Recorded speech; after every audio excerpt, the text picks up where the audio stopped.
नमस्कार बच्चों, मैं नीरज नागर आप सबका स्वागत करता हूं मेरे एरोविल स्टडी यूट्यूब चैनल पर। और आज के क्लास में हम नया चैप्टर लेके आए हैं आपके लिए, जैव विकास। ठीक है, जो 12वीं के लिहाज से 12वीं के बोर्ड के एग्जाम के लिहाज से बड़ा इंपॉर्टेंट चैप्टर है। पूरे 3 नंबरों का ये चैप्टर है। 3 से 4 नंबर के क्वेश्चन इसमें से पूछे जाते हैं बेटा, ध्यान रखने हैं। कितने नंबर के? 3 से 4 नंबर के क्वेश्चन जो है इसमें से पूछे जाते हैं, तो बड़ा इंपॉर्टेंट चैप्टर हो जाता है हमारा। ठीक है, जैव विकास होता क्या है इसको समझना बेटा, कि जैव विकास वास्तव में है क्या।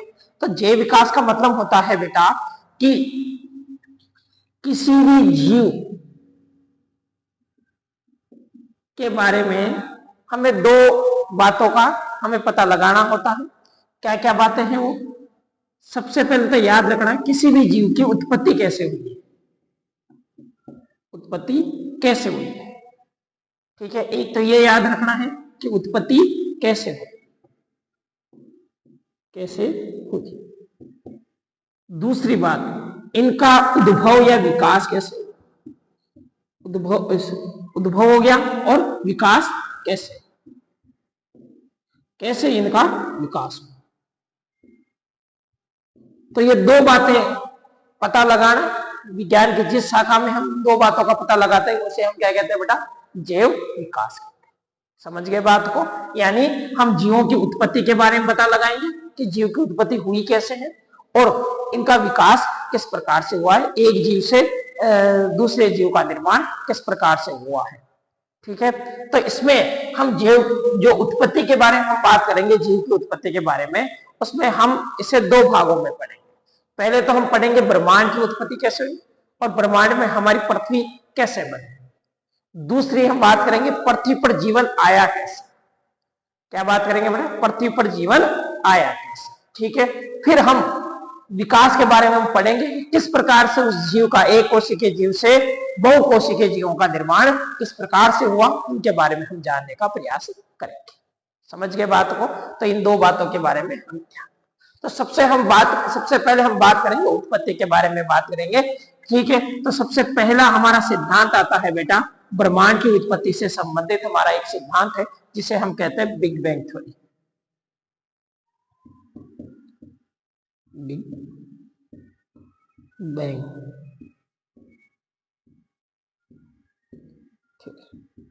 पहला सिद्धांत है हमारा बिग बैंग थ्योरी का। ठीक है, बड़ा इंपॉर्टेंट सिद्धांत है। किस किसने दिया था यह सिद्धांत? तो याद रखना कि यह सिद्धांत दिया था बेटा लेमेत्र, गेमोव व डिक। ये 3 साइंटिस्ट हैं। इन तीनों साइंटिस्टों ने मिलकर बिग बैंग थ्योरी को दिया। ठीक है, आगे हम बात करते हैं कि इसमें बिग बैंग थ्योरी क्या कहना चाह रही है कि ब्रह्मांड की उत्पत्ति किस प्रकार से। ठीक है, किस प्रकार से ब्रह्मांड की उत्पत्ति हुई। तो ध्यान रखना कि सबसे पहले जब ब्रह्मांड की उत्पत्ति नहीं हुई थी तो यहां क्या था बड़ा? अति तप्त कॉस्मिक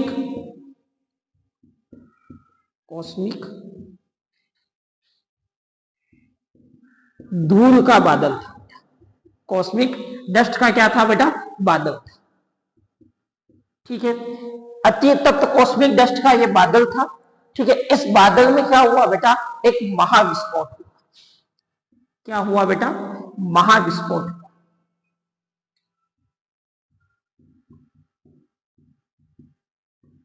ठीक है, महाविस्फोट हुआ।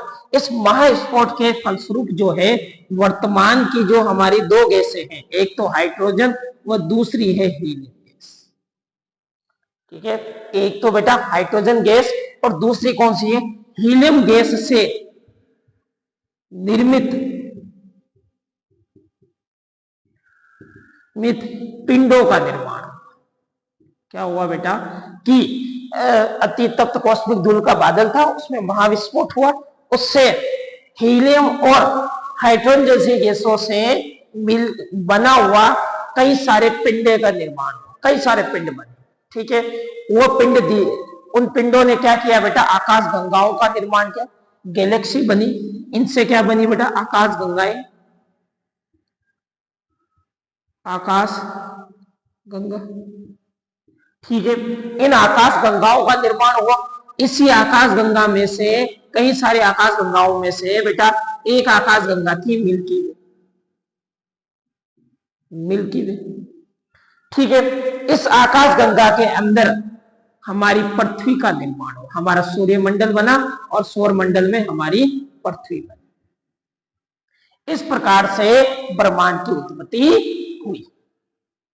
बिग बैंग थ्योरी यही कहना चाह रहा है कि बिग बैंग थ्योरी के अनुसार जो है पहले कुछ नहीं था, एक कॉस्मिक डस्ट का आप ये कह सकते हो कि क्लाउड था। उस क्लाउड में महाविस्फोट हुआ और उस विस्फोट के कारण जो है कई सारे पिंड बने। इन पिंडों में अत्यधिक मात्रा में हाइड्रोजन और हीलियम गैसें थी। ठीक है, यानी हाइड्रोजन हीलियम गैसें होने के कारण जो है ये काफी गर्म हुआ करते थे। ठीक है, तो ये काफी गर्म थे। इनसे कई सारे आकाश चमकीले, आप ये कह सकते हो, पिंडों का निर्माण हुआ। तो इन चमकीले पिंडों से कई सारे आकाश गंगाओं का निर्माण। इस आकाश गंगा में एक आकाश गंगा है बेटा मिल्की वे।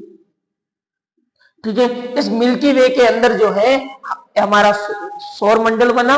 उस सौर मंडल के अंदर हमारी पृथ्वी का निर्माण।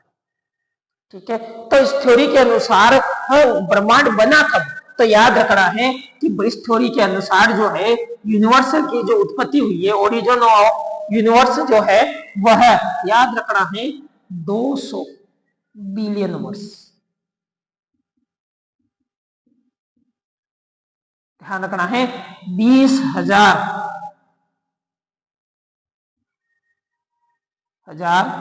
करोड़।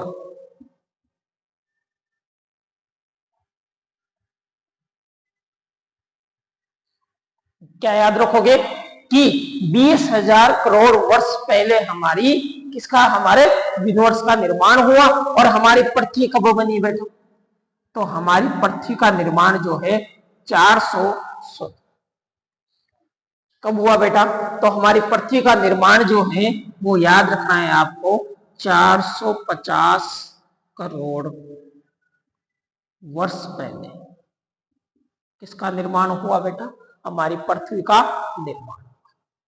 ठीक है, तो क्लियर हो गया बेटा, बिग बैंग थ्योरी हमारी क्लियर हो गई। बिग बैंग थ्योरी किसने दी थी, लेमेत्र गेमोडिक ने दिया था। अति तप्त कॉस्मिक धूल का बादल था, उसमें महाविस्फोट हुआ, उससे जो है दो गैसें निकली, वर्तमान गैस है। इन गैसों से निर्मित कई सारे पिंडे बनी। इन पिंडों से जो है आकाश गंगाओं का निर्माण हुआ। इस आकाश गंगा में मिल्की वे, आकाश गंगा के अंदर हमारे सौर मंडल का निर्माण हुआ और उस सौर मंडल में हमारी पृथ्वी बनी। तो इसमें कब पृथ्वी बनी और कब ये गैलेक्सी, ये हमारी जो यूनिवर्स का निर्माण हुआ, ये दोनों ही चीजें आपको क्लियर हो गई। क्लियर है सारी की बात, ठीक है, क्लियर है, ठीक है, इसका स्क्रीनशॉट ले लो। ठीक है, अब हम बात करते हैं कि पृथ्वी जब बनी तो देखो बेटा हमने क्या कहा कि ये सारे के सारे जो पिंड बने थे, ये भी एक पिंड है, पृथ्वी भी हमारी एक पिंड है, इसी का इस क्लाउड का एक हिस्सा है। इस क्लाउड के अंदर सबसे अत्यधिक मात्रा में कौन सी गैसें थी, हाइड्रोजन हीलियम गैसें। तो ये काफी गर्म हुआ करता होगा। तो हमारी पृथ्वी भी क्या थी, शुरुआत में काफी गर्म थी। तो उस समय हमारी पृथ्वी पर जो वातावरण बना वो कैसे बना, ठीक है, उस चीज को जानते हैं। ठीक है, उस समय कैसा वातावरण था, उसके बाद आज का वातावरण कैसे परिवर्तित हुआ, उस चीज को समझने का प्रयास करते हैं। ठीक है, तो इसका स्क्रीनशॉट ले लिया होगा, आगे बात करते हैं। अब हम बात करेंगे कि पृथ्वी पर प्राचीन समय का जो वातावरण था वो कैसा था। ठीक है, पृथ्वी पर प्राचीन समय का वातावरण, ठीक है, कैसा वातावरण था। पृथ्वी जब बनी थी उस समय इसका वातावरण कैसा था, उस चीज को समझना बेटा। ठीक है, तो उस समय जो तापमान था बेटा, तापमान, वो तापमान कितना था, तो याद रखना है 800 से 1100 डिग्री सेंटीग्रेड टेम्परेचर था। कितना टेम्परेचर था बेटा, 800 से 1100 डिग्री टेम्परेचर। इतना तापमान पृथ्वी का हुआ। दूसरा याद रखना है आपको कि उस समय कौन कौन सी गैसों का निर्माण हुआ था। ठीक है, गैसें कौन कौन सी बनी, तो गैसों का निर्माण जो हुआ उसमें देखो हाइड्रोजन तो थी, हीलियम भी थी, हीलियम और हाइड्रोजन गैस है, ये गैसें तो थी। इसके अलावा और कौन कौन सी गैस थी? तो याद रखना है मेथेन गैस का निर्माण हुआ। और कौन सी गैस का निर्माण हो गया था बेटा? मेथेन गैस का भी निर्माण हो गया था। तो ये गैस याद रखना। जल भी हुआ करता था, जल भी, लेकिन वो क्या था बेटा? वेपर के रूप में था। किस रूप में था बेटा? वाष्प के रूप में। किस रूप में बेटा? जल भी था, लेकिन जल किस रूप में था? वाष्प के रूप में पाया जाता। फिर और क्या बात है? कौन सी गैस नहीं पाई जा रही है? तो बड़ी इंपॉर्टेंट गैस की अनुपस्थिति थी।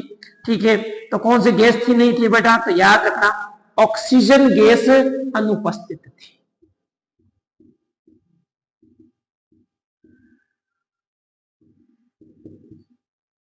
ऑक्सीजन गैस जो है वो अनुपस्थित थी, बड़ा इंपॉर्टेंट है। ठीक है, तो उस समय का वातावरण पूछा जा सकता है, किस प्रकार का वातावरण है? तो याद रखना है वह अपचयित वातावरण है।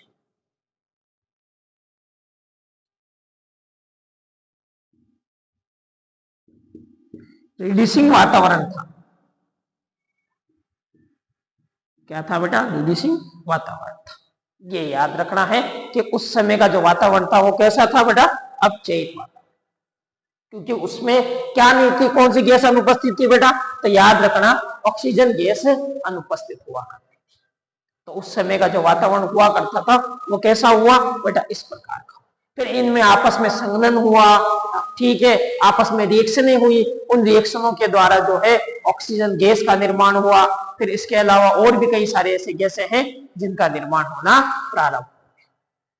और आज वर्तमान जो स्थिति आप देख रहे हो वह क्यों हुई? कि बेटा देखो समय के अनुसार टेम्परेचर नीचे गिरता गया, समय के साथ नीचे गिरता गया, तो ये वेपर जो है वाष्प के रूप में था, इनमें संघनन हुआ, संघनन के फलस्वरूप ये कई सारे अणु आपस में मिलकर और जल का निर्माण किया, और जल जो है वाष्प से द्रव में आया और वर्षा होने लगी। वर्षा से ऊपरी परत जो है धीरे धीरे ठंडे होने लगी, ठंडे होने से धीरे धीरे जो है क्लाउड का निर्माण होने लगा, बादलों का निर्माण। और इस प्रकार से जो है आज का वातावरण जो है हमारे को प्राप्त हो गया। ठीक है, तो ये है हमारा, इसका भी स्क्रीनशॉट ले लो। ये हमारा हो गया कि उस समय का जो वातावरण था वो किस प्रकार का था, वो इस प्रकार का वातावरण हुआ करता था। क्लियर है बात?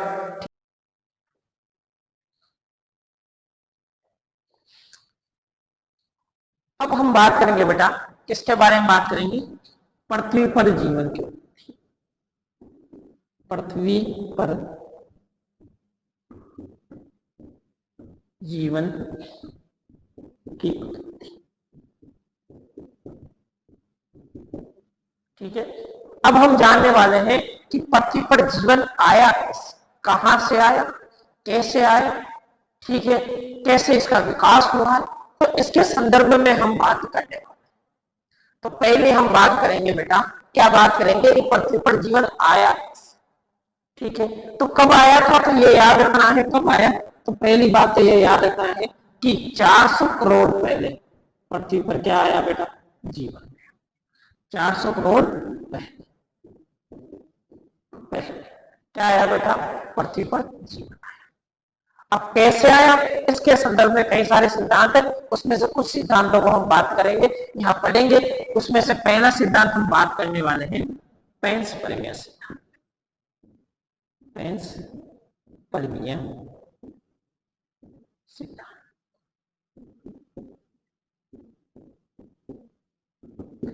या इसे सर्व बीजाणु जीवाणु सिद्धांत के रूप में भी जाना जाता है। ये आपको याद है। ये सिद्धांत दिया किसने है? तो यह सिद्धांत जो है रिचर्डर ने,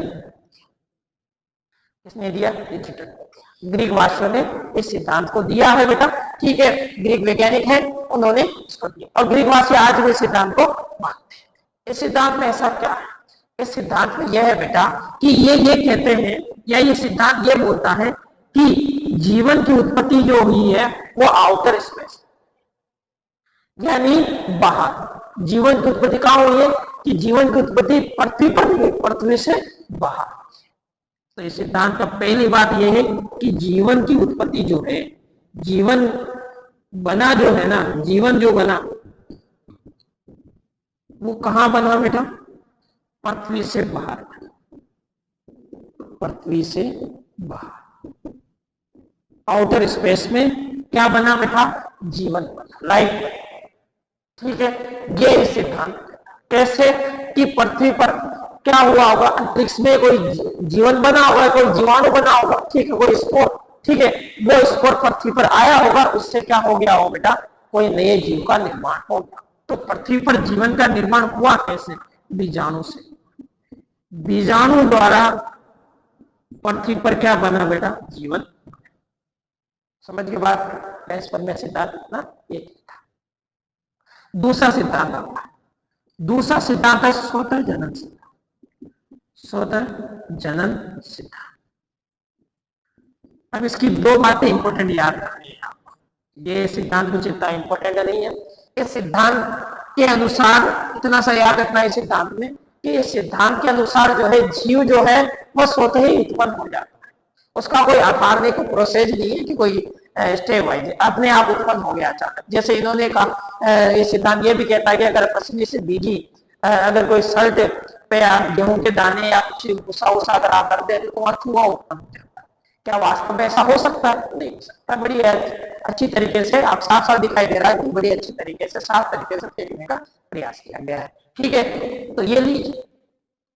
लेकिन इसका क्या इंपॉर्टेंट, क्या दो बातें इंपॉर्टेंट है वो आपको याद रखनी है। क्या बातें याद रखनी? इसका समर्थन किसने किया? तो समर्थन जो किया है वो अरस्तु ने किया है। अरस्तु ने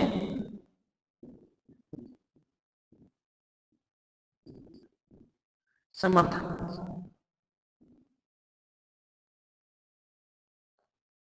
अरस्तु ने क्या किया बेटा?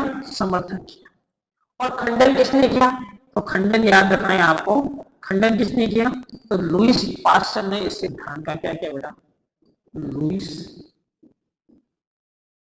पास्चर ने इस सिद्धांत का क्या किया बेटा? खंडन किया कि ऐसा नहीं। ठीक है, तो इस सिद्धांत के खंडन के फलस्वरूप लुईस पास्चर ने एक सिद्धांत और दिया। उस सिद्धांत का नाम है बेटा, याद रखना है आपको, जीवात जीवो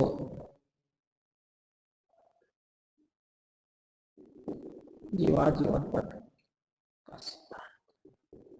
का सिद्धांत। ये सिद्धांत है। ठीक है, जीवात व्युत्पत्ति का सिद्धांत दिया। बायोजेनेसिस का सिद्धांत इन्होंने दिया। बायोजेनेसिस का सिद्धांत क्या होता है? इस सिद्धांत के अनुसार क्या बातें कही गई है? लुईस पास्चर ने क्या कहा कि जीव की उत्पत्ति हुई है वो ऐसे, जीव की उत्पत्ति पहले से ही विद्यमान किसी जीव से हुई। जीव की उत्पत्ति किससे हुई है? पहले से ही विद्यमान किसी और जीव से हुई है, और फिर उसके बाद जो है धीरे धीरे जीव बने। तो पहले से कोई जीव रहा होगा, उसी से जो है उस जीव का निर्माण, अगले जीवों का निर्माण हुआ, या उसी से सभी जीवों का निर्माण हुआ। यह सिद्धांत ये कहता है। इसके लिए इन्होंने एक एक्सपेरिमेंट भी किया। क्या एक्सपेरिमेंट किया? तो इनके जो एक्सपेरिमेंट रहा है वह याद रखना है, स्वान लिक एक्सपेरिमेंट है। क्या है बेटा?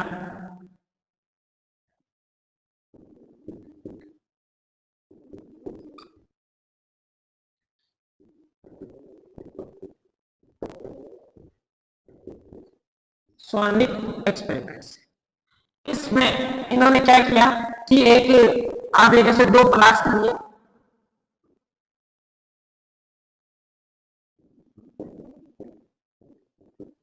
दो फ्लास्क लिए, दोनों की फ्लास्कों को इन्होंने क्या किया? गर्म करके ऐसा आकार में, जैसे मैं ये कह रहा हूं कि यहाँ एक डिजाइन बना रहा हूं, ठीक है, ये फ्लास्क है और इसको इस प्रकार से ऐसा आकार में, एक और ये फ्लास्क है, इसको भी ऐसा आकार में। ठीक है, इसमें इन्होंने मांस का एक टुकड़ा रख दिया। ठीक है, मांस का टुकड़ा, और इसे खुला छोड़, और इसमें भी एक मांस का टुकड़ा रखा और इसको क्या कर दिया? आगे से बंद कर दिया। तो जिसमें मांस का टुकड़ा था उसी में क्या हुआ बेटा, कुछ समय बाद जो है कई सारे बैक्टीरिया इसके अंदर आने लगे, इस मांस के टुकड़े को सड़ाने लगे। जबकि इसमें जो बंद था आगे से, जिसमें वायु का कोई आवागमन नहीं था, ठीक है, उसमें कोई जीव उत्पन्न नहीं हुआ, वो ऐसा का ऐसा ही रहा। तो इससे ये सिद्ध हुआ कि पहले से कोई जीव रहा होगा, कोई कार्बनिक पदार्थ रहा होगा, इसी कार्बनिक पदार्थ से क्या बना होगा, कोई नया जीव बना होगा। तो इस सिद्धांत का अनुसार ये है कि बेटा कोई कार्बनिक पदार्थ से क्या बना होगा, नया जीव बना होगा, ठीक है, लेकिन ऐसा भी नहीं, ठीक है। अगला कौन सा सिद्धांत है हमारा, ओपेरॉन और हेडेक। ओपेरॉन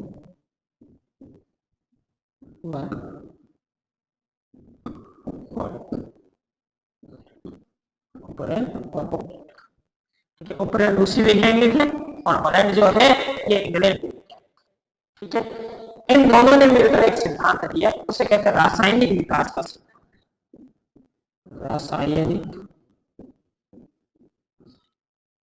रासायनिक विकास का सिद्धांत, विकास का सिद्धांत। ये सिद्धांत क्या कहता है, इस सिद्धांत के अनुसार जो है जीवन की उत्पत्ति जो हुई है वो कोई ऐसे इनऑर्गेनिक जो मैटर है उनसे कैसे हुई है कि कोई पृथ्वी पर सबसे पहले इनऑर्गेनिक मैटर होगा, उस इनऑर्गेनिक मैटर से ऑर्गेनिक मैटर बनी होगी, और ऑर्गेनिक मैटर से कोई कोशिका बनी होगी, और उस कोशिका से फिर क्या बना होगा, नया जीव बना। इस प्रकार से इन्होंने कहा। तो इसको समझते हैं किस प्रकार से, सबसे पहले क्या होगा, अकार्बनिक पदार्थ, कार्बनिक पदार्थ, इन अकार्बनिक पदार्थों से क्या बना होगा बेटा, कार्बनिक पदार्थ बना होगा, पदार्थ ऑर्गेनिक मैटर बना होगा। ये प्रथम जो ऑर्गेनिक मैटर बने वो कौन कौन से होंगे, प्रोटीन व आरएनए। क्या थे बेटा, जो कार्बनिक पदार्थ बने वो कौन कौन से, प्रोटीन और आरएनए। इन प्रोटीन और आरएनए से क्या बना होगा, फर्स्ट लिविंग सेल बनी होगी, ठीक है। तो पहली कोशिका बनी,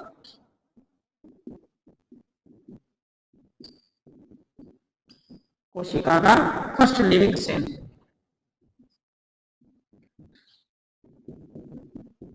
लिविंग सेल का निर्माण होगा। इस फर्स्ट लिविंग सेल से नए जीव का निर्माण, जीव का निर्माण हुआ होगा, निर्माण हुआ। इस प्रकार से जो है वो जीव बने, ये इन्होंने समझाया, ठीक है। तो अकार्बनिक पदार्थ से जब कार्बन, हाँ, अकार्बनिक पदार्थ से जब कार्बनिक पदार्थ बने, इसे तो हम कहते हैं रासायनिक विकास, विकास, केमिकल इवोल्यूशन। और कार्बनिक पदार्थ से जो जीवित कोशिका बनी, इसे हम कहते हैं बेटा बायोजेनेसिस।